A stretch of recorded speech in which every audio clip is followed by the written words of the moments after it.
Just a quick notice before you listen to this week's episode of the Cinematologist podcast. We had a few issues with audio recording this week. We apologise for that. We hope it doesn't spoil your enjoyment too much, and we will look to rectify these issues in the future. But for now, here's the Cinematologist podcast.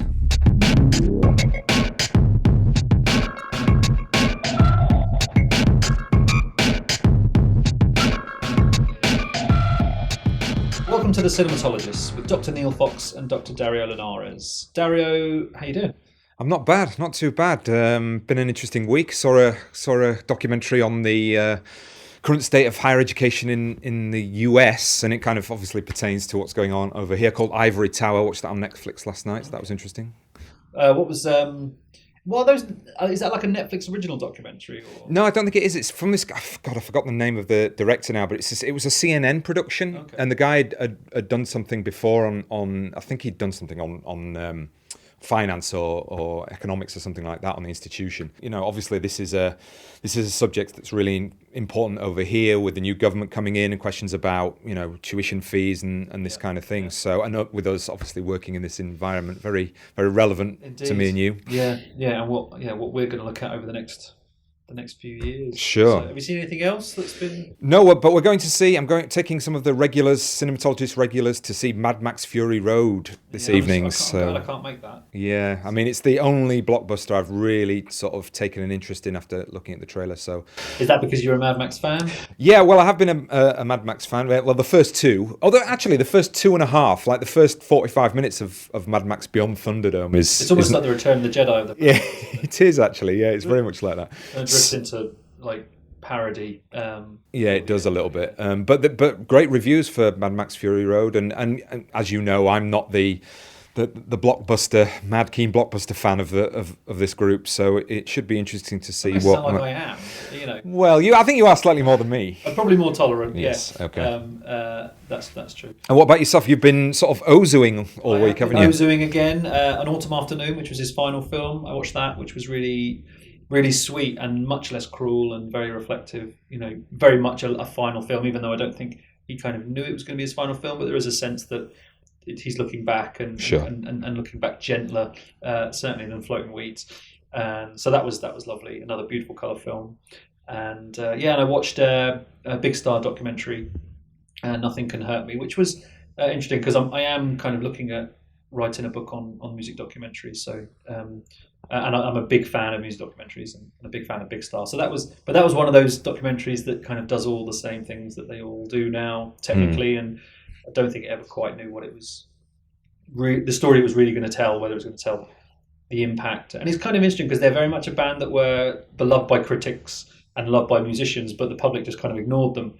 And it kind of hints at that, but never really gets into, which I thought would be really interesting, is like one of these bands, like these kind of films that are just, you know, that are kind of on the top of these lists, but the general public wouldn't sort of pay any attention to. So it was good, but. Yeah, not up there at the top of. Yeah, I mean, it's funny with music documentaries. I suppose it's all documentaries that, you know, when they're kind of in love with their subject or they're sanctioned by the people involved, then, you know, there's a real question about how in depth that they can actually go. Yeah, and that was the sense in it. I mean, 3 of the band, the original lineup, are dead, but obviously they had family and kind of friends, and yeah, you can tell that there was mental health issues that were kind of skirted around. One of the guys in the band, clearly the dominant force, and probably quite negative, but it was kind of almost romanticized and skirted around, you know, and kind of creative genius kind of thing. So there was interesting things I think that it didn't quite get to. But I think if you're kind of curious, that's a good place to start. So. And what was that called again? That was called Big Star, Nothing Can Hurt Me. Okay, cool. So what have we got coming up on today's podcast? Today we're going to talk about Goodbye Dragon Inn, which was the last screening of what I'm calling Series 1 of the Cinematologist. Oh, right, okay. Was it Season 1 or Series 1? Season 1, Series 1. It's the end of the first block. Indeed. So we screened that last week, and that was a really, really interesting and fascinating screening. I've spent all week trying to find different words to say other than interesting and fascinating, because I realised that I say them a lot. And I've just profound. insightful, Yes, and his absolutely. Caryathosaurus, I think. So we're going to talk about that, and we have a great interview with Dr. Sarah Atkinson from the University of Brighton, which I'm sure you'll tell us more about when we get to that. And we're going to talk about the cinematic experience. We kind of alluded to it there in terms of blockbusters, and what is the cinematic experience now, and how do we feel about it? And Is it under threat? yeah, I think that's one of those kind of times where we might kind of align ourselves again with kind of a much wider debate that's kind of ongoing and very, very current. So that's the plan. Fantastic. So let's listen to our live introduction to Goodbye Dragon Inn.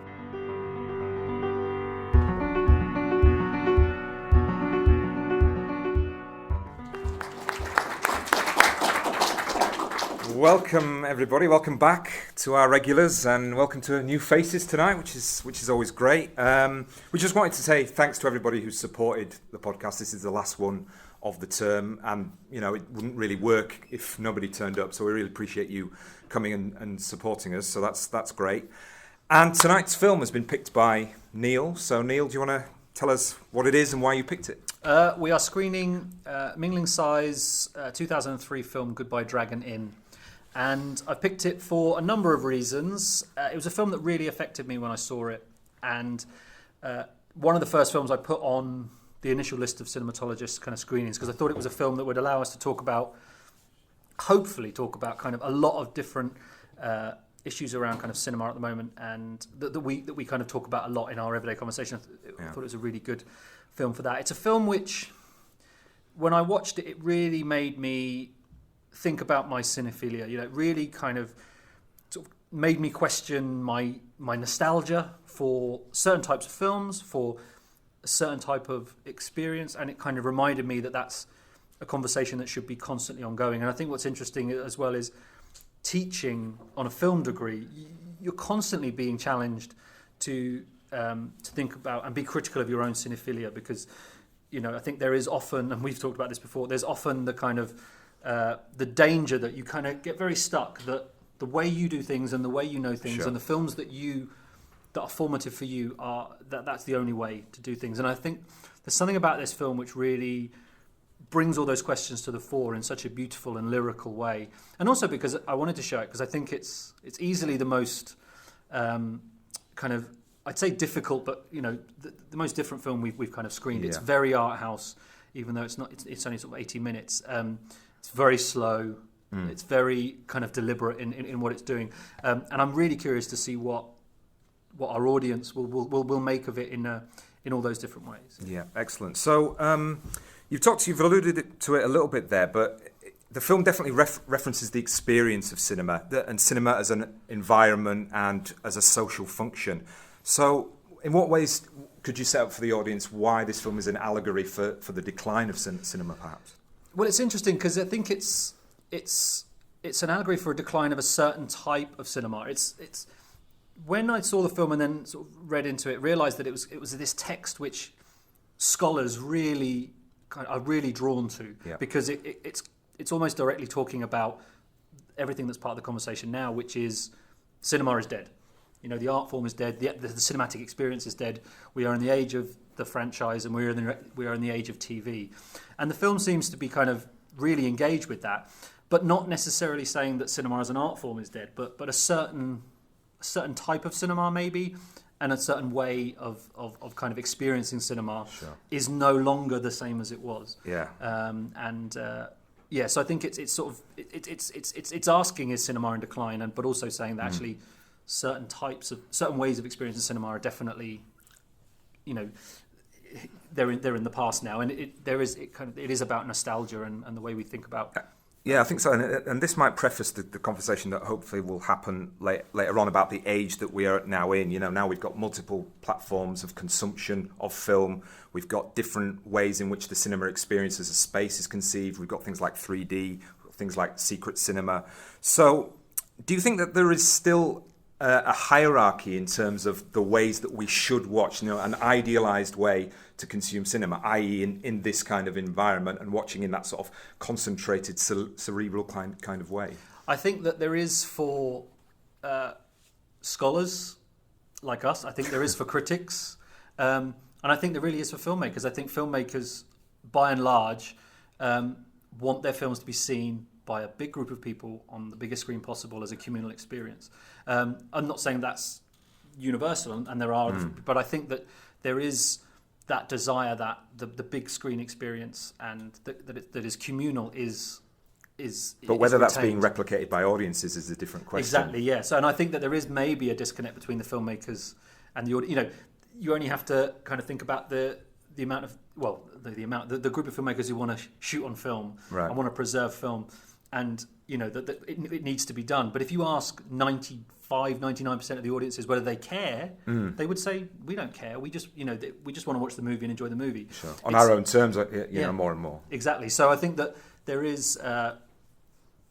The discussion's being held from a specific place, and I'm not sure it's an audience place that it's being held from. But also, I think that the communal experience is so different now. People still watch the films together, but do they have the same kind of conversation, or do they leave the space and then have a conversation on their own on the internet? And I think that's what's And what happens to the level of concentration, let's say, when you're doing other things while you're watching film, which obviously the internet allows you to do. And also I think people are thinking about how they're going to engage on the internet. I did it the other day. I was watching The Avengers, and before the film started, I'm watching the trailers, and I'm actually thinking, I know how I'm going to tweet about it. I'm thinking about how I'm going to respond in a specific way, and it's drawing me out. I'm already thinking about my engagement. Which I would never have done when I was a kid. I would have just I was so excited about this specific experience, whereas now it's a bit wider than that. We often hear the phrase "cinema is a visual medium." How do you think that this film kind of engages with that idea? It's elemental. It's images. It's images and sound, but it's not dialogue driven. It's a series of long scenes and scenes without very much going on directly plot wise. It's just it's a film that is set in a specific space and uses space to draw the audience in, to have a relationship with the space and themselves and kind of their own experience. So looking for narrative progression, you're not kind of going to find it in the traditional sense. It's not in there, but there's lots of evocation of feeling coming directly from image and composition, and how long shots are, how long it's taking to really get through the sequences, and then snippets of audio that are coming in from kind of the sort of the diegetic sound, and then the film that's playing in the cinema as it's which is it's a sort of film within a film structure, isn't it? And that film that's being played in the cinema in the film is King Hugh's 1966 martial arts film, which is very sort of cult, Chinese martial arts text. And what function do you think that serves in terms of the film within a film structure? Well, I think it helps give another. It adds another space. It adds another layer of spatiality to the experience, both with the sound and the physical area. But I think what's also interesting is that it's a cult mainstream movie. So I think the film is saying that although we're talking about cinema, dying, from this kind of position of scholars or critics or whatever, but it's almost saying that that everything about going to the cinema is very different now. So even going to see a mainstream film, just going out for a popcorn night, that's changed. That's not the same anymore. So it's not just that art house is being affected; it's that the cinema experience is being affected, and it does it really. I think it does it really interestingly. Sure. Yeah, you've mentioned the director Tsai Ming-Liang, and he's not, a household name, particularly from a sort of Western-centric viewpoint, but he's somebody who's really kind of loved by film critics. But it's a classic example of somebody who doesn't get any distribution. The films are not widely seen at all, and perhaps that feeds into this sort of change in the way cinema is understood and the importance of cinema as a sort of artistic medium, maybe. Yeah, interviews with him, he's not interested in a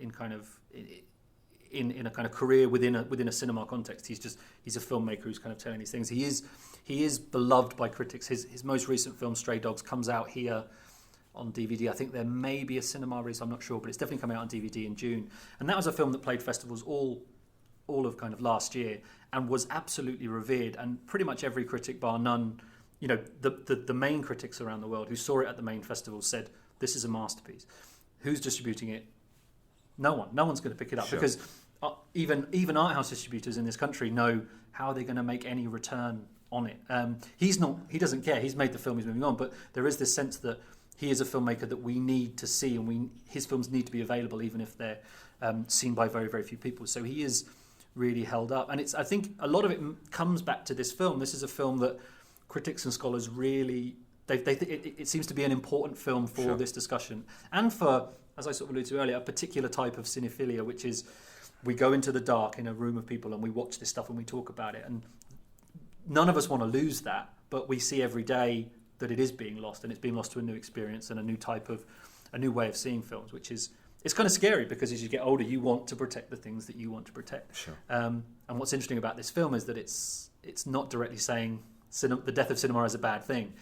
You have to kind of get involved and sort of and engage with it from your perspective. Okay, so on that note, shall we put it on? Yes, hope you like it. So this is Goodbye Dragon Inn. Thank you.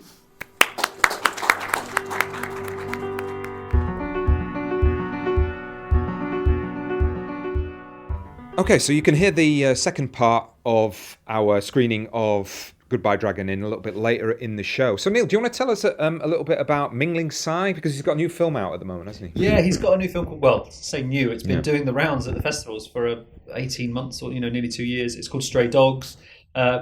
It's out at the ICA. It's kind of the only place you can see it cinematically. They're the only people who've really kind of taken a punt on it as a cinema check. And then it's out on DVD, and I don't think it's even out on Blu-ray. I think it's out on DVD in the beginning of June. So if you're in London, go and see it. Amazingly well reviewed, and kind of very revered filmmaker. It's interesting because since I knew we were screening this, and since I saw the film first, been reading a lot about him, and he's someone who is kind of aware of and kind of nostalgic for the cinema experience in a personal sense, but also quite happy to not screen in cinemas, and quite happy to kind of see his work taken out into different spaces, particularly gallery and kind of museum spaces. And he almost sees that film, as we would understand film, as a kind of physical medium, I guess, as a way of putting it, is done, and that now we should be looking back at that time as a time that's passed in a sense, and see it in a museum context, see it in this space. We go and look back on this stuff, and that whatever's happening now is kind of going to happen in its own way at its own time. So he seems quite relaxed about that. But then again, as you now know from sort of seeing the film, and he's very much a director who isn't necessarily going to be someone who's targeting the multiplex.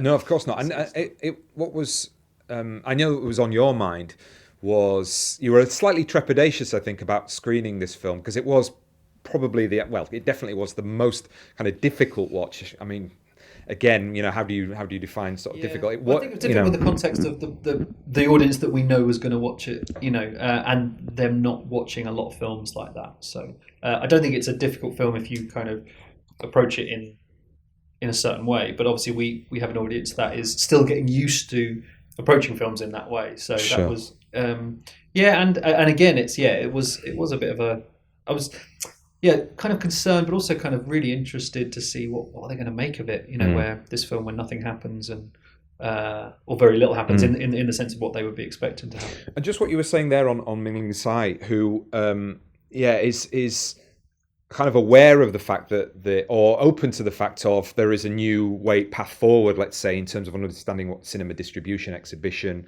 and all this kind of thing is. But is making really specific kind of art films. If you talk to directors like if you listen to directors like Christopher Nolan or Martin Scorsese or Quentin Tarantino, they are very much kind of championing the shooting on film and keeping a sort of traditional sense of what cinematic filmmaking is, and also viewing is within the auditorium. But they come from that. Scorsese is an interesting example. He's probably the biggest champion for archive preservation, international, foreign, generally termed world cinema. But his films are, by and large, narrative mainstream films. He needs the cinema space in order to and that's the tradition that he comes from. And someone like Nolan and Tarantino, they need the cinema space. And I think someone like Tarantino wants the cinema space. He wants that kind of communal, rowdy almost kind of. So yeah, I think it's interesting that they are kind of trying to maintain the experience, almost because that's where they exist primarily as filmmakers, which I think makes it more pressing for them to kind of be vocal about why we need film and why we need the cinema. Like someone like James Gray, who he talks on that Bret Easton Ellis podcast episode that we both love, and he's very insightful. I think it's someone like him that is much more kind of, it's much more pressing to think about as a filmmaker, because he doesn't exist in an art house, gallery, museum context, but also he's not at the top of the tree like Nolan and Tarantino and Scorsese, where they will get films made and they will get films seen. He's in that middle bracket of the kind of the mid-range drama. But he can't get stuff made. No, because that's what's under threat, is that unless you're at the very, very top making these huge movies, even like Scorsese's making huge movies like Wolf of Wall Street, it's massive, or you're kind of prepared to be very lo-fi indie, shoot wherever and screen wherever, that middle range is under threat. So there is a whole range of filmmakers who... I think what's also under threat is the idea of a decent-sized budget film that is aimed at an adult audience, because there is money out there for the big blockbuster films, which for me are aimed at children, and then you've got the micro budgets or the sort of independent films, which are in these days much less than $10 million most of the time. And in a way, this is where television, sort of high-end quality drama on TV, has taken that middle bracket, I think. Definitely. So it's a real shift in terms of understanding where cinema sits, and also, I mean, just leading into the interview that we're going to do now, the arrival of the digital age and different modes of spectatorship, different modes of interaction and engagement with film in terms of different platforms is very much key to this shift in understanding where cinema kind of sits culturally, I think. Yeah, and I think that much of the drive to keep the cinematic experience is made by those filmmakers. Who that's how they want their work to be screened. The people that make films don't care, necessarily how those kind of films are made. They want, like say, big budget movies which are going to make a load of money with a certain audience in the cinema, and then that those people will leave the cinema and buy the video game, watch the TV show, buy the toys, and of course someone like James Gray doesn't, But it's interesting, they still crave that. There was a great podcast with Ed Burns, who I don't really like his films. He did the Brothers McMullen and stuff. But he was very interesting in terms of he fully knows his films are not going to be screened in a cinema. Yeah. So he's carved out a really good niche career in video on demand by just directly targeting it. But it seems when I heard him talk, it was like he just said, well, I have to shed the ego of being someone who's screening in a cinema, because the reality of it is just, it's kind of completely disappearing, and I want to make films that people see. I have to move with the way that the business is going. So it's so in flux that all these conversations are happening at the same time, and it is kind of difficult to keep track while it's very unstable in terms of what is the format for seeing this stuff.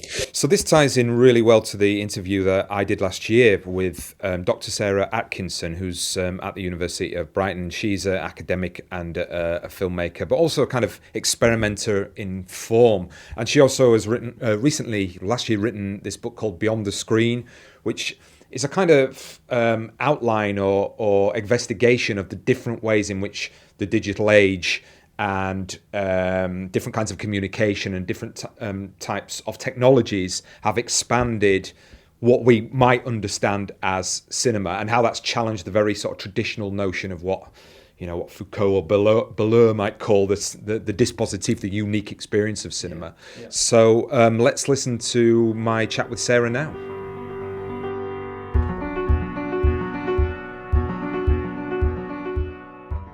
I'm joined by Dr. Sarah Atkinson, who is Principal Lecturer in Film and Media at the University of Brighton and is an audiovisual arts practitioner undertaking explorations into new forms of fictional and dramatic storytelling in the visual and sonic media.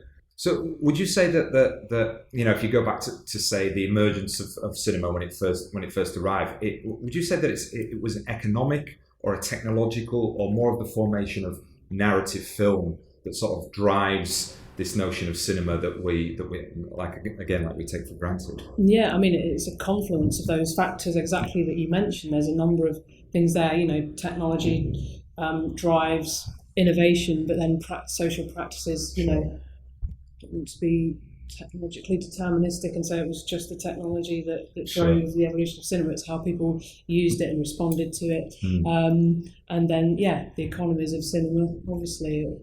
It's just a kind of interlinked confluence of those factors that still drive how people, engage and consume cinema today. It's interesting how that confluence of those things have actually created a very specific kind of disciplined way of watching. Mm-hmm. And you could argue perhaps that, you've got to look back at the emergence of cinephilia or the appreciation of art house cinema and how that's linked very much to a very specific type of watching, i.e. you sit down, you're a concentrated viewer, you don't have distractions from outside, and the text is given a kind of primacy in that kind of situation. I mean, would you agree with that? Yeah, it's a very kind of conservative mode of engaging with cinema when you look at it in those ways. It's a kind of a product, I guess, of, industrial society, really, that people use the cinema as a means of escape, but it's very kind of straightforward in the exchange that happens. Sure. You buy a ticket, you go to watch a screen, audience numbers can be mapped really easily, the box office figures, it's kind of this linear trajectory of a film and how its success is measured. Still something that we see today in terms of a successful film is measured economically by the amount of tickets that it's sold. But what you have now, and this is, I guess, moving on to how it's explored in the book, but feel free to step back if I've jumped too far forwards, is that now we've got these sort of multiple devices and multiple screens to engage with. There's a shift in the way that audiences are now kind of breaking with the trend of that paradigm, and that audience numbers are perhaps dwindling in certain age group areas, struggling to get younger people through the doors to kind of watch. And in a way, it's like going back to that question of the way in which people have been socialized to watch, I suppose. But if you look back at the history of cinema, there's always been moments of transgression, or always been attempts to move out of that particular mode of watching. You can go back to like early cinema retractions, or then you've got things like smell-o-vision, and then you've got the buzzing seats that people try to put in at different times. And then also different types of films arguably require a different mode of spectatorship. So, you could look at musicals or the Rocky Horror Picture Show, and they don't require that sort of serious, concentrated mode of watching. Do you think that that's a kind of history that's been somewhat ignored, perhaps? Yeah, it tends to be those things that you mentioned tend to be put in the bracket of the kind of the gimmickry and the. So, for example, 3D, up until its latest resurgence, has always been seen as a kind of an add-on, a gimmick, something extra that's going to get people through the doors. But what I was thinking of in terms of what I mentioned about, the industrial society and that way of escapism is that people had very kind of demanding physical jobs where they were working in factories, and so the cinema was an escape. It was a place to sit down, relax, and take in a film and not have to physically work in any way. Whereas now it's kind of the labouring of looking at screens. That's the predominant mode of work in certainly Western society is screen-based. You look at screens all day. So what then should your escapism be, when it used to be to get away from what you do in the day? You're actually going to emulate that by going to the cinema. You're looking at another screen, and is it really just another kind of way of fatigue that is, drawing on your That's a really interesting point. I don't think that it's covered quite often, the fact that what people do in their day-to-day lives, then it's reflected in the kind of escapism or the kind of modes of leisure practice that they engage in. For example, if you're sat down in front of a screen for 8 hours a day, do you really want to go sit in front of another screen? Yes, logic tells you want to go and do something physical, not something that's completely. It's like going for a walk or something like that. Now is seen as a more appropriate leisure time to get away from engaging with screens. That's really interesting. Perhaps one factor why now there is this re-emergence of all those things that you mentioned are now coming back in waves. The kind of the physical cinema.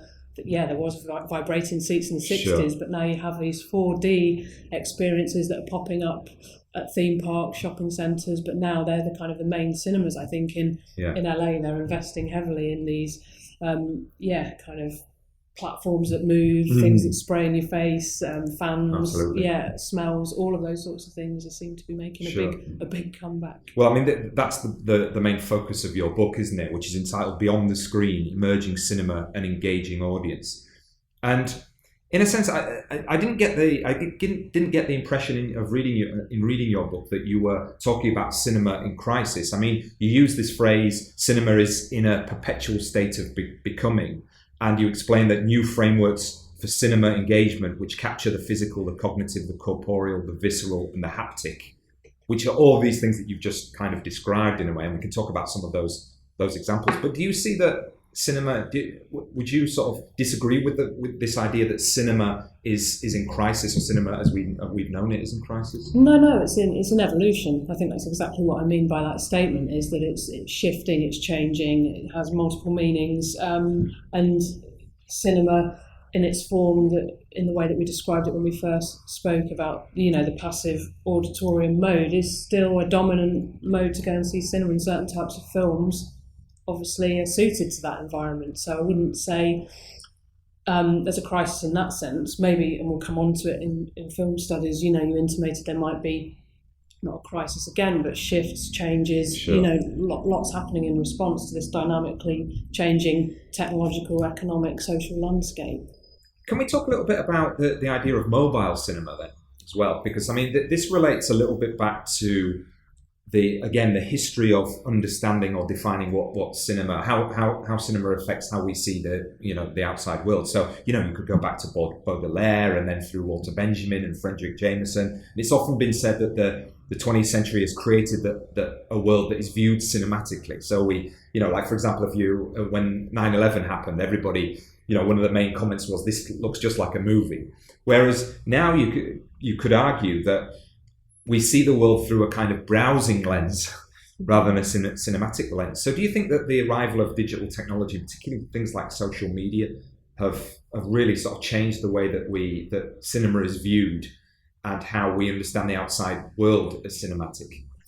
Yeah, so breaking that into the sort of grammars that come with multi-screen, browsing behaviours, fragmented viewing modes where things are disrupted and you can view multiple screens at the same time, Sure. and engage in various different types of activity, has impacted upon the aesthetics of cinema. So, and how contemporary storytelling around a contemporary theme have had to adapt. So how you show text messages on a screen. I think Sure. there's a wonderful videographic essay online where someone's showing the various different ways that directors I approach saw that. that. With those different mechanisms of how do you show a text message. That is, a predominant form of communication where there's lots revealed about exposition and character, Sure. how that's used. So you see, filmmakers having to deal with that, whether they have a pop-up text on screen or whether Absolutely. you view the screen through the lens. But then you have these different viewing behaviours that have emerged, and how filmmakers, creators might be dealing with that. I mean, there's one example, again mentioned in the book, of App, which was a film from the Netherlands that was created basically so you got your film out in the cinema. So the intertitle at the beginning didn't say turn your mobile phones off, it said get your mobile phones out, and you had an app that ran alongside, so whenever something was happening on screen with a person's mobile phone, it actually mimicked on the audience member's mobile phone, so it vibrated or messages came through, and actually key pieces of exposition came through, so if you weren't watching it with the phone you would have missed out on certain things and you wouldn't understand why an action had taken place because you hadn't had that augmented experience. So there's certainly lots of interesting experimentations around that idea of enabling audience members to view two screens at once. Various different projects on the iPad, because obviously that's a phenomenal device for storytelling in the way that Sure. it's a communication device, it's a camera, it's a screen, it has GPS Sure. embedded, it's got all of these different tools that innovators at the leading edge of digital storytelling are wanting to experiment with and play Absolutely. with and see what the narratives are of the future. Do you think that this kind of relates back to the shift in understanding of how people experience the world according to their generation? So, the people who were born before the internet arrived have an understanding of the transition to pre-internet days to post-internet days, and then the people who were born, post-internet, almost that understanding of using social media is ingrained into their everyday lives. I mean, it's the whole digital natives, digital immigrants debate. Do you think that is an important way of kind of understanding this shift of spectatorship, maybe? Possibly. I mean, there's another interesting dimension to that to pick up on when you think about those transitions from technologies, and now kind of the 18-year-old, 21-year-old cinema goer probably hasn't had an experience. They've grown up with this stuff and they fully understand it because it's been embedded in their everyday lives. But there has been this return within that particular age group to analog technologies and analog romanticism. So a resurgence in access to Polaroid cameras and technologies of the past, that physical vinyl, all sorts of things. You see lots of shops, particularly in Brighton, selling all of that, and it's absolutely targeted at an audience that have no cultural reference to it in their own lives, through their parents and their grandparents. But this return to the physical, or the want to connect to a physical object, seems to come hand in hand with this dematerialisation of the internet. There seems to be a humanistic drive to wanting, and I think that's why something like Secret Cinema comes about, and all the things that it represented, particularly with Back to the Future, this reference to 3D glasses and 3D technology, wanting to have some sort of cinematic objects attachment, in some. But it tells us that the cinematic was always kind of ontological. You know what I mean? The embodied experience was always fundamentally a part of being a cinematic spectator. Yes, yeah. But we tend to sort of ignore that, and when we go into the cinema, it's like the lights go down, and it sort of metaphorically disembodies us. Yes. Where we're supposed to sit still and not be distracted, but really we always were a part of the space itself, really. Yeah, absolutely. Yeah, those social spaces by their nature, it's a joint activity. Yeah. Watching. I just want to finish off by talking a little bit about the effect on film scholarship. So I've been to many film studies conferences where I've raised these issues, and you get a very hostile reaction. I mean, I don't know whether you've experienced the same things, do you? And whether you think perhaps, this is leading to, again, I hate to use the word crisis, but at least a self-reflexive look at what film studies actually does if suddenly the primacy of the text is undermined. I mean, it's really challenging to our discipline, and you probably feel it yourself when you come to these events or texts that have these multiple dimensions, how you can apply existing conceptual frameworks and existing theories that have been designed purely for close textual analysis or audience analysis. So the theoretical tools that we've been used to in our discipline kind of fall short. They're no longer appropriate or adequate to really explore something, and it demands new ways of evolving those existing theories, building new frameworks. So just go back to the Secret Cinema one, because that's the one I'm sort of working on most at the moment. I actually collaborated with a game scholar in order to produce that paper, because I felt, I didn't have the necessary background and tools to go into that experience and analyse it adequately, because there was so much more than just the filmic text itself, and there was a lot relating to playfulness, gameplay, where we needed the frameworks that have evolved through game studies. So as a scholar, I've had to expand, that net wider, really, to a palette of things that I draw upon when I come to these texts, because they're not fully inadequate of their own right, but you can't just bring one perspective now. Brilliant. Well, Dr. Sarah Atkinson, thanks very much for talking to us. You're welcome. It's been a pleasure. Great.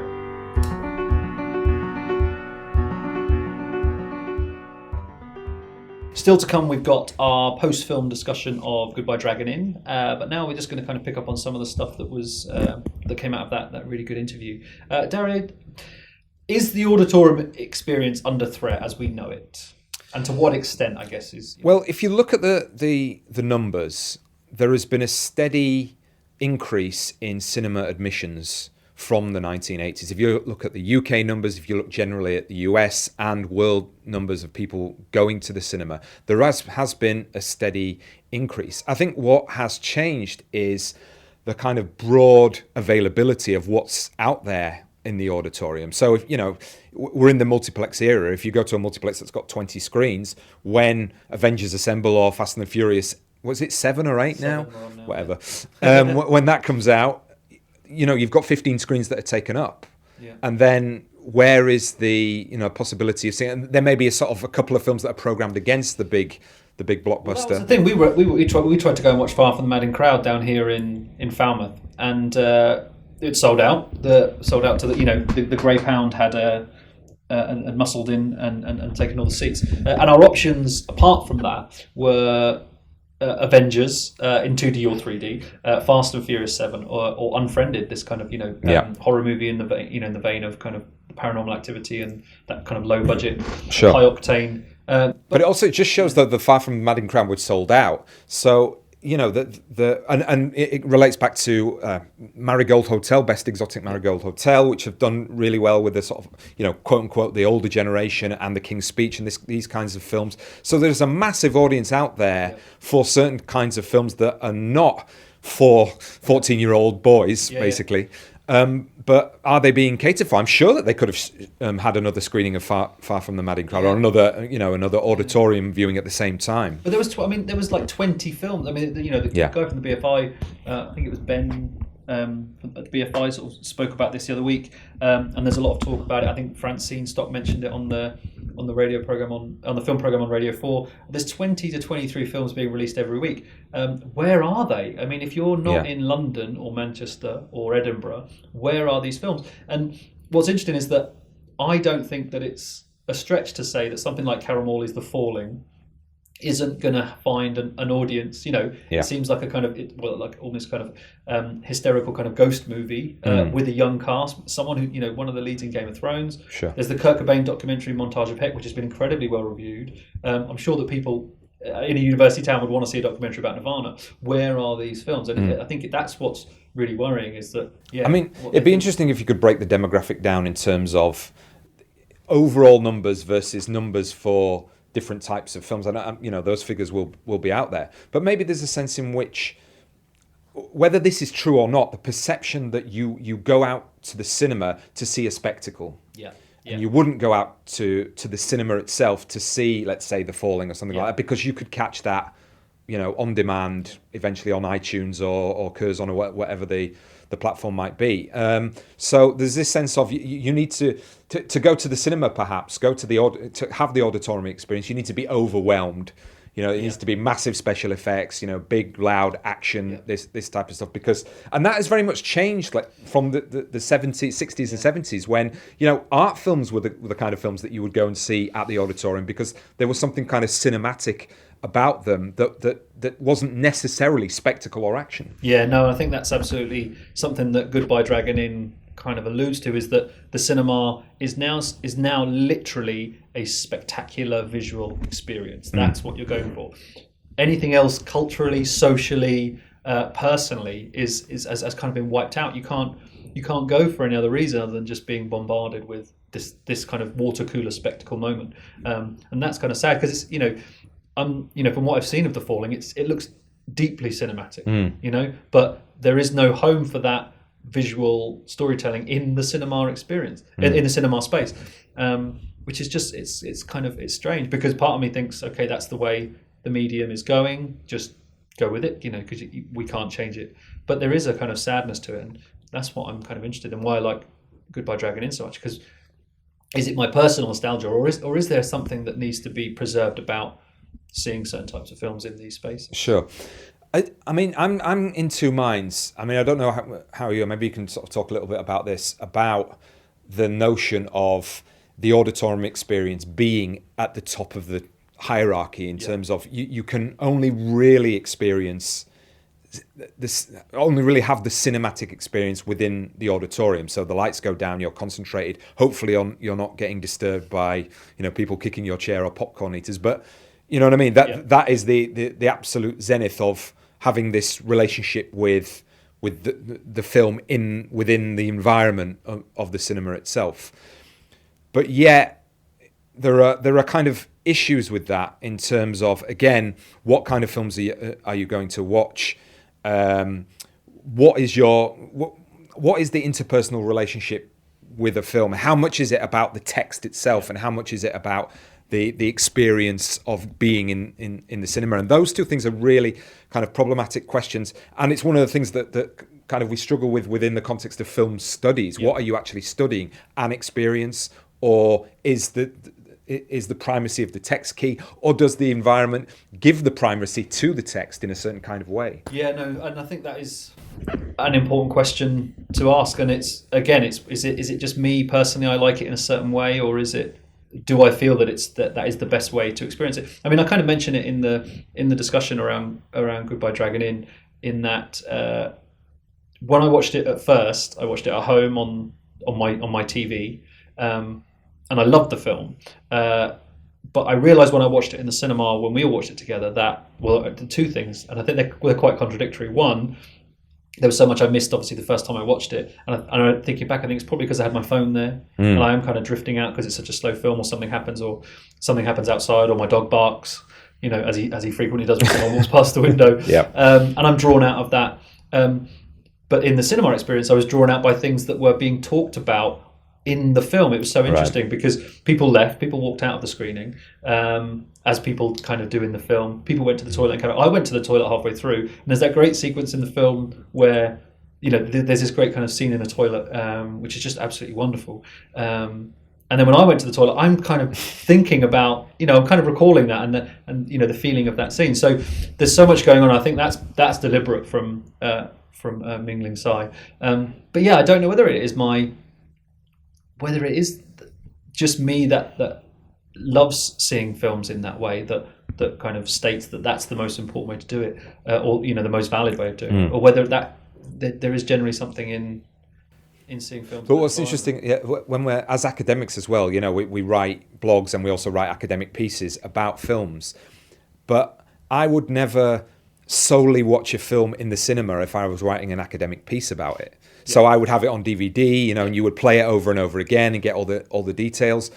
And it's really, I find that really kind of contradictory, that idea that you're a film studies person and you're writing an in-depth, close reading of a text, but yet you wouldn't watch it in this day and age. You wouldn't watch it only in the cinema to write your article. Yeah, no, that's completely changed, hasn't it? I mean, before, scholars would only be able to see the film, say, once, and that they'd have to write everything, a book, based on seeing all John Ford, or like some of John Ford's films once, and that's completely different now. And then I just wrote a book chapter about the Beastie Boys concert film and this practice of taking photos at gigs and kind of videoing gigs and I can't stand that, but there was something about the study of the practice that kind of made me think, actually, I think there's a validity to this practice that, when we say people shouldn't do it, this is how you should experience something, that's really problematic. It is, because it's how can you define what somebody else's pleasure in viewing is? And then you realise, it's purely subjective. This is me, how I want it. And I want to be able to see a film in the cinema, fall in love with it in that space, and then decide how I...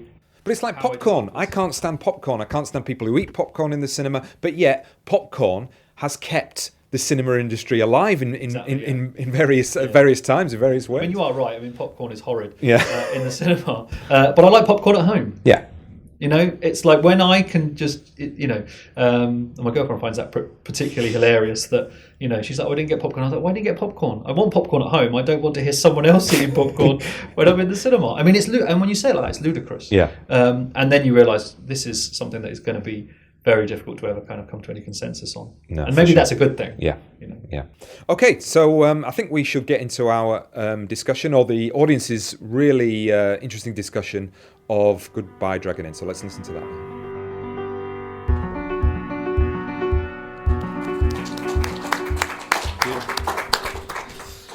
So,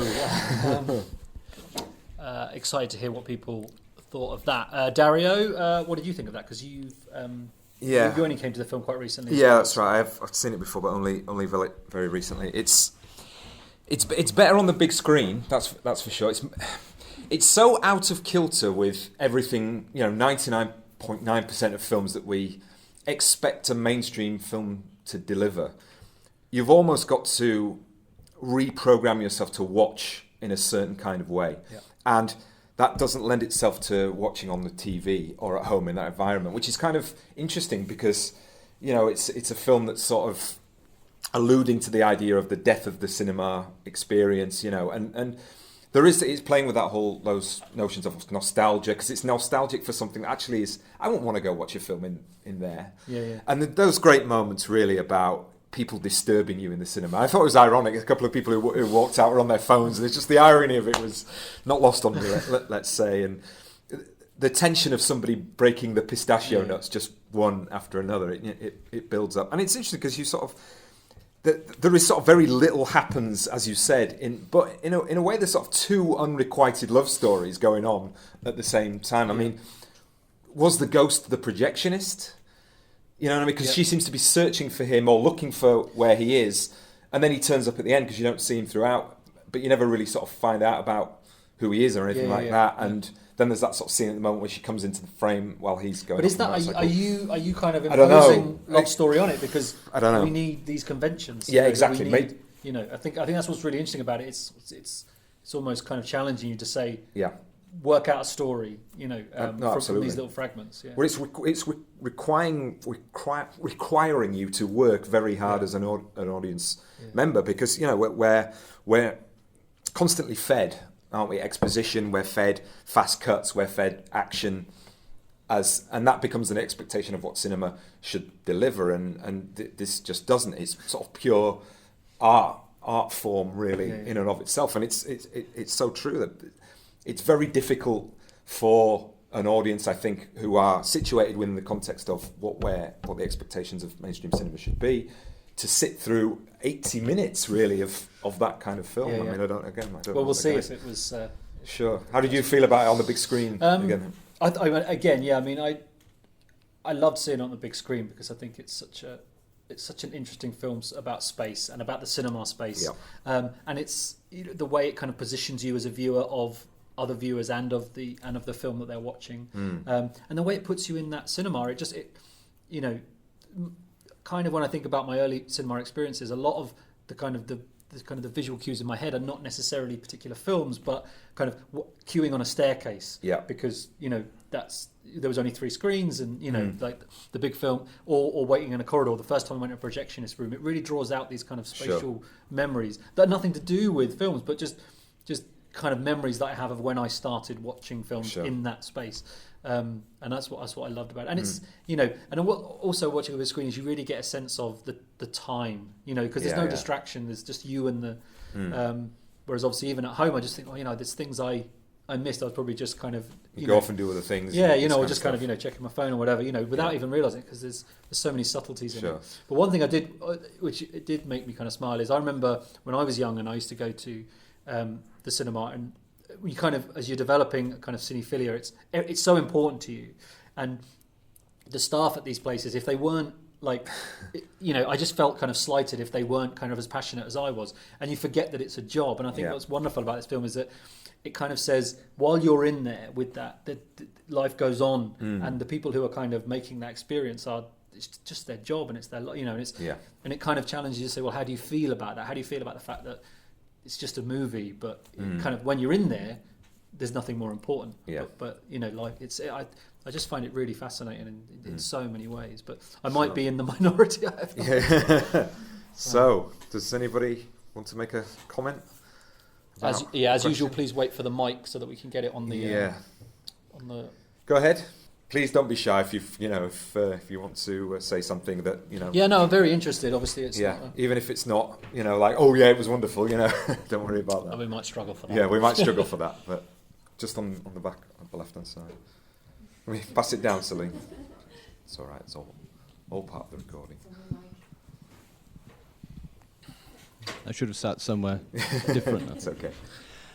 Well, the first thing I said is I absolutely loved it. I absolutely loved it. I thought it was incredibly clever. It was a really brilliant film. I'm really happy that you put it on. Oh, great. Thanks for that. That's great. There's lots of things to say, but I thought it reminded me all the way through. I thought one of the things I thought was really interesting is that in one way it felt like a cinema verite documentary, similar to a lot of the sort of 60s and 70s, sort of Fred Wiseman in particular. That's interesting, But at the same time, it seemed to be sort of referencing loads of different types of films, like horrors, westerns, romance, that that you talked about, as if it's kind of showing all those things you said about what happens behind the scenes, that it is just a job for many people, it's just a building, you go there, you pay money, you watch a film, it exists to make money. But But at the same time, it's a place of dreams, and all these incredible things happen. Hopefully, when when people are in there. The one thing I thought really summed that up was with the young woman who's walking around. You're watching, you see a lot of her. There's very long duration takes. Clearly, she's got a disability. It's not that easy for her to do a job. It's very mundane. But then there's that one moment when I don't know if she was behind the screen, but she goes through a door and suddenly she's looking up at the images. And just for a second, it's very, very fast cuts between the young woman sword fighter who's on the screen. She's on the left-hand side looking to the right. The woman is on the right hand, a bit lower down, looking up to the left. And she's got the light pouring on her, those little kind of pinpoints of light. And it's suddenly for a moment she is that. Like they're looking at one another and she can be that person. She can dream, and not just dream, be someone that she's not and go into that other world. Absolutely, yeah. And it's beautifully shot as well, the way that was done. I thought that was amazing. Great. The way it says all this mundanity, all this, it's run down, all this regret for the possible death of cinema, and then just like that, just for a moment, you get a feeling of just what can happen in the cinema and how amazing an art form it is.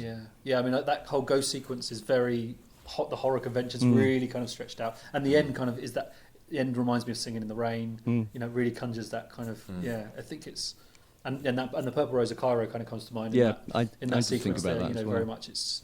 But what you were saying as well about the camera and the observational style. I mean, one thing that I just noticed there, and the second time I was watching, was when they were in the bathroom. You've got that comedic scene where they're all at the urinals, but that's shot as if it was a surveillance camera. So you've got that sort of depth of lens, which adds beautifully to when the guy comes in and collects his cigarettes, which is just a beautiful little moment. But and then when the guy's kind of sort of in the bowels of the cinema, and he has that kind of moment with the guy who tells him about the ghost. That guy is the closest thing to a movie star in the film, the way he's shot, the way he's lit, and the way he's kind of exalted by that guy. So there is that real romance for not only, I guess, kind of like on the screen, but how we create movies in our own life and how we kind of elevate the mundane to this kind of. I'll let someone else do it.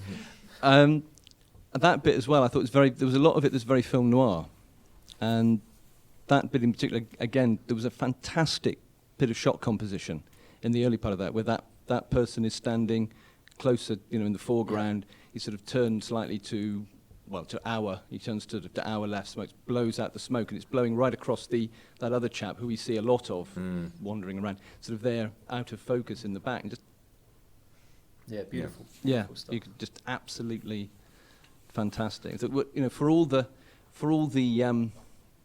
sort of maybe for some people difficulty, to engage with this, for all that it seems very, almost intentional. Well, it probably is, and for a good thing too. Rejecting the things that so many people expect film to do. There's so much sort of sense of art about this, and film history as well. Sure. Yeah, agreed. I absolutely amazing film. It's really brilliant. Anybody else want to, Michael? We'll start with Rachel and then Rachel and then Michael. I really liked it because I feel like you could really feel the intent of the filmmaker, that it's like he was really throwing it on the viewer, to giving them all that space to make their own sense of the film, but then at the same time saying all those things and referencing all those different types of films. I felt like the guy who was wandering around being very socially awkward and getting up in people's faces, felt like he could have been a ghost. Right. But then he didn't have to be used, the director was just throwing it in there as a possibility. He'd throw little morsels of clues, and then the viewer had to piece them together. But there was no one answer. Yeah. So I liked that. He was kind of contradictory, that guy, because on the one hand he was the one who was getting annoyed by people, with their bare feet and all of that stuff. And then when the other person comes in and sits right next to you, how often does that happen? You're like, what's going on? You've got the whole cinema, go away. But then obviously there's the inference that he's trying to find some kind of clandestine relationship. And that relates a little bit to that idea of, the social experience of cinema. There's a whole kind of underground tradition of the cinema space being a place where, sex, relationships, all this kind of thing happen. Yeah, that kind of going to the cinema to belong in various kind of social groups, I think is really interesting, the way the film kind of plays with that. He's genuinely looking for something. Yeah. Which is great because he is contradictory. He wants this kind of cerebral experience where when he wants to watch the film, it's kind of no one tampers with it, but then he also wants to go off for half an hour. And it's such an interesting contradiction, and And I suppose that relates to what you were talking about before, that like somebody's idealized version of the cinema experience is very different, or in a different context can change. You know, and how we watch films is a very personal, subjective thing, maybe. Yeah, and also that, but it before before the internet, if we want to kind of be very, very general, you went to the cinema and the film was on at a certain time. Yeah. That was it was a very kind of regimented and almost kind of simple experience. So everyone had not had the same emotional experience, but the same kind of physical experience. Now, because people can choose exactly how and when they watch stuff, it's almost liberated that kind of that experience to be, so there is no longer a cinema experience, because people kind of curate their own in many ways, or it's sure. Michael, did you want to? Yeah, I was going to say this probably is going to sound kind of strange, but I thought it was kind of strangely sexy in a way. There's a lot of sexual tension in it, almost at times to the point of eroticism. You've got the guy who's wandering around awkwardly. He basically seems to be spending the entire thing cruising, but never actually having sex with anyone. And that seems to be playing on a kind of look but don't touch.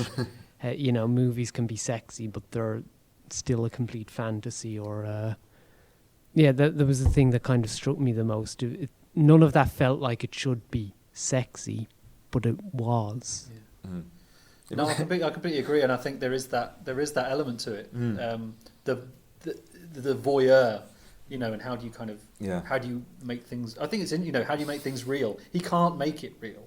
He's physically and socially incapable of kind of engaging, and that kind of where he brushes up against the guy. It's so awkward, but also really sweet, and just it's so tense in those corridors. I think it must be quite disappointing if you're trying to cruise and then you go up to a guy and he says the place is haunted and then buggers off. You know what I mean? It's I hate when that happens. Come to fruition in a sense, does it? But I take your point. It is, and then you've got the woman with the nut sort of cracking them all the time. There seems to be a sort of sexual tension there again, but it kind of works in a weird way. I think you're right in that sense. Yeah. Anybody else want to add anything? Adam, back. You're up. Pass it back.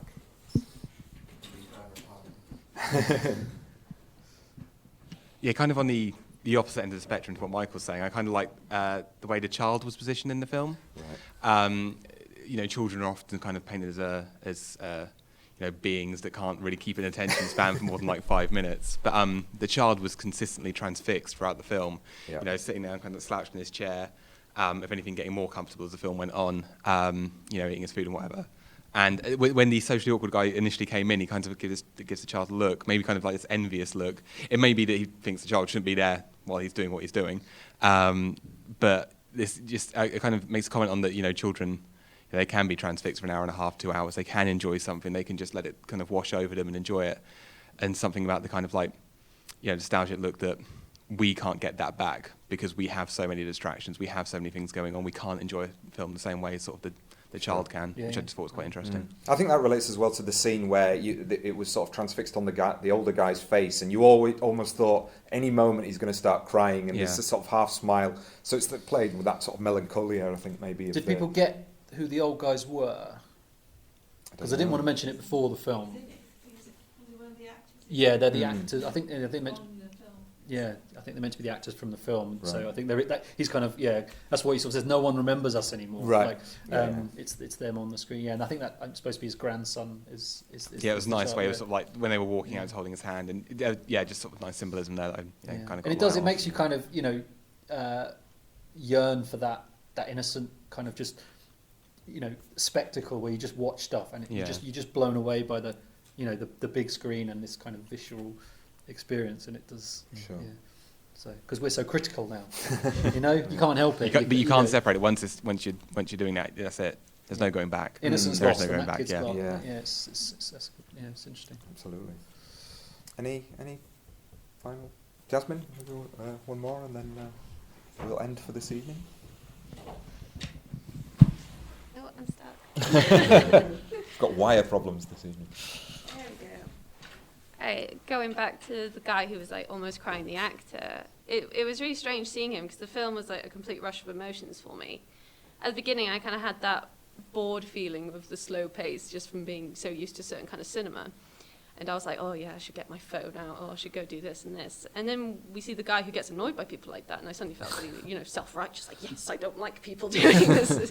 I don't go to the cinema for this reasons, because people are too loud and things like that. And then I saw that guy, and it was like he completely ignored all those stuff and was completely submerged in it. And I felt this absolute guilt, like I should be at the cinema doing this, ignoring everybody else. And it was so weird how I went from these 3 different stages throughout the film, like as if I was 3 different viewers. It was really interesting. I'm not sure if anybody else felt that way, but yeah, it was such a,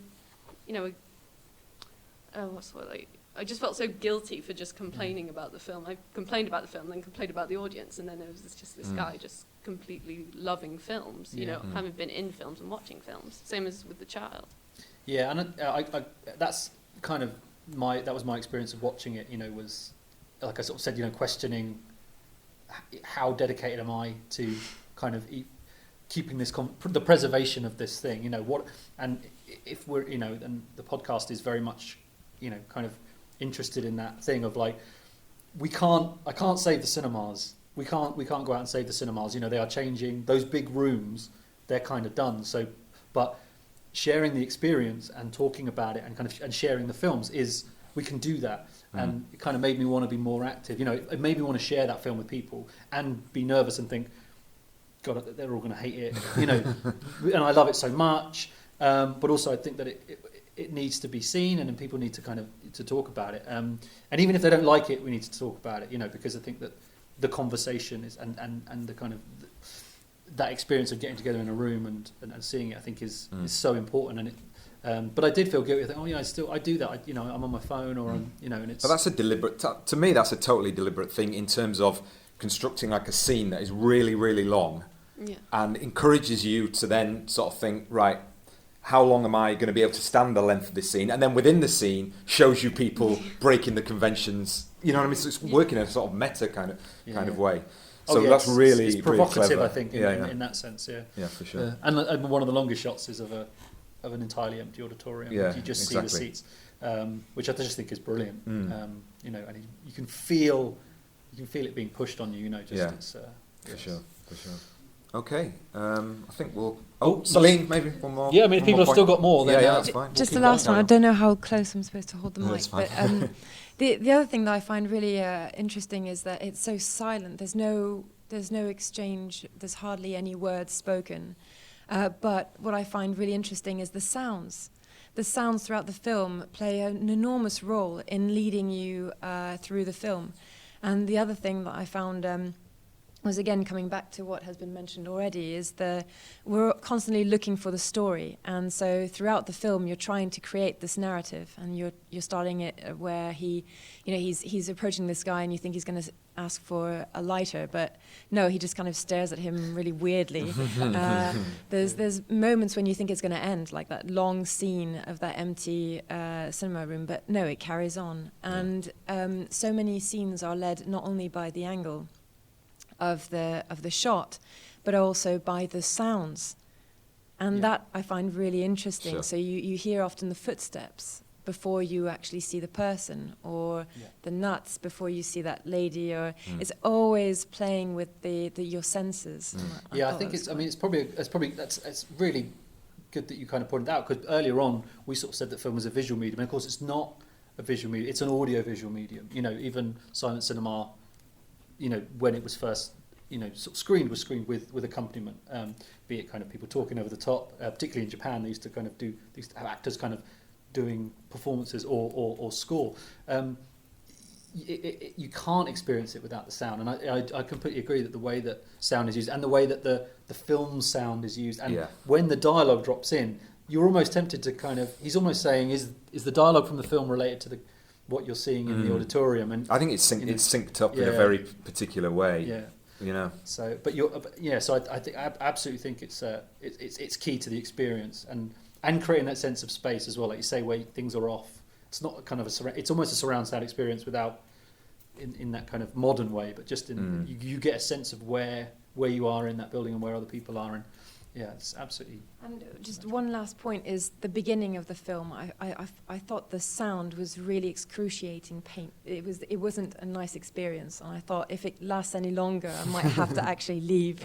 I don't know if anyone else. We kept you here, so. Well, again, it's that kind of crackly, poorly sort of recorded sound that gives you, that sort of signifies a film from a particular period. I think, and under particular production conditions. I think. Yeah. Absolutely. And there's no attempt to clean it up. It's like that's an old print of an old film. So. Sure. Okay, wonderful. Well, just before we go, because this is the last time we're going to be doing this for a while, I want to say a big thank you to our kind of team of recorders and editors on the podcast, James, Marcus, and Mike, who's not here tonight. Can we give them a round of applause before we go? Thank you. Cheers, guys. We appreciate it. Yeah, they've done a really good job over the course of these episodes, and it's been really fun working with them. Yeah, so. and we are going to have various podcasts going out over the summer, not around screenings, but we have ideas about some things that we're going to do. So look out for them, and please subscribe to us now that we're on iTunes. Yes, thank you very much. Okay, so thank you very much, and good night.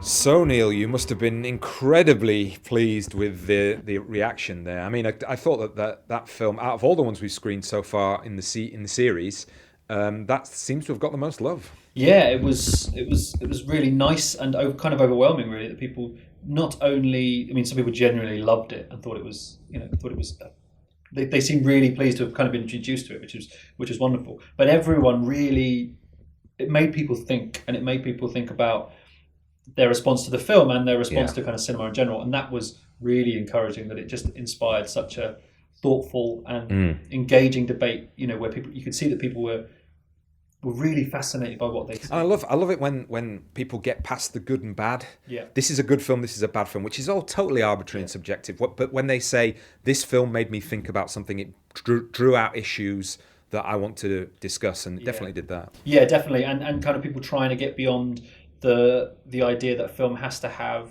3 acts, that it has to have sympathetic characters that you kind of clearly understand. It has to be explained. Yeah, which I think is so much of what people are kind of fed and see. So to see people really engaging with the film, what a film can be beyond that was just really, really, really pleasing. And the actual way in which drawn out sequences, long takes were used for a cinematic purpose, where everything we seem to get these days in the mainstream particularly is just cut. Yeah, explain. And I retweeted last night, someone had kind of done they tweeted saying there are 18 cuts in Tarkovsky's The Sacrifice and there's over 2,500 in the new Avengers film, and you just kind of think, wow, what is more cinematic? And I would say that Tarkovsky is more cinematic. Just that's so yeah, I think and definitely more thoughtful. Well, I mean that's not for us to say, but I think we're both right on that. So that was good. Yeah, they're really engaging with the form and what cinema can be, and what kind of expanding their own kind of ideas of cinematic. And it was interesting. It was making them question their own attention span and their own conditioning to how they watch films. That was really great. That sort of discussion of I have been socialized to watch in this kind of way, and I had to give up that or reprogram myself, in the space of watching to be able to kind of get through. And we did have, did we have one person walk out? One of our sort of two people who just couldn't deal with it. Which is really interesting. It was, and you kind of wanted them to stay just so you could hear why they left. Which obviously is a misnomer in itself. But and that's kind of that was as revealing as anything else was seeing. Okay, there are people who that film is difficult and it is challenging, even though that it's not difficult in the way that something like Tarkovsky would be difficult, because although it's long and drawn out and slow, it's still quite clear what's happening. There is still kind of a sense of logic to the actions of the character. So this is the last episode in season 1 of The Cinematologist. However, we are going to have episodes over the summer that are not going to be based around a live audience screening, but we have got some plans of things coming up, haven't we? Yeah, there's two things that we want to kind of get out. We're going to do a kind of sci-fi special, which will kind of collect some of our individual introductions to films that we've done over the past year for the BFI season on Days of Fear and Wonder. So we're going to put those out in a podcast where we also face off about Pacific Rim. Yeah, I'm really looking forward to this because this is the bête noire film between me and you, isn't it? Yeah, this brings out the claws frequently. So that's going to be a lot of fun, where we both kind of really get to the root of my fervent love and your fervent dislike for that film. And just announced we've been asked to do a cinematologist at the Port Eliot Festival in Cornwall. So and we have got hopefully plans next year to take it further on the road. So that'll be the first time we kind of get out of the School of Film and Television here to with a different audience. So there will be kind of bits over the summer. We have a couple of interviews as well, which we want to kind of get out as kind of almost mini episodes. So there's still plans to get your cinematologist fix before we come back for season 2 in September. Fantastic. So, The Cinematologists is recorded live in front of a cinema audience. It is produced by James Chatwin, Marcus Thorne and Michael Tibbins, and the design and branding is courtesy of Philly Blumel. Title music is by Nine Inch Nails and the segue music is by Moby. You can find information on screenings, music licenses and archived episodes at cinematologists.com. Follow us on Twitter at Cinematologists and on Facebook at facebook.com/cinematologists. Thanks also to our guests and to our live audience. Until next time, this has been the Cinematologists Podcast. Thanks for listening.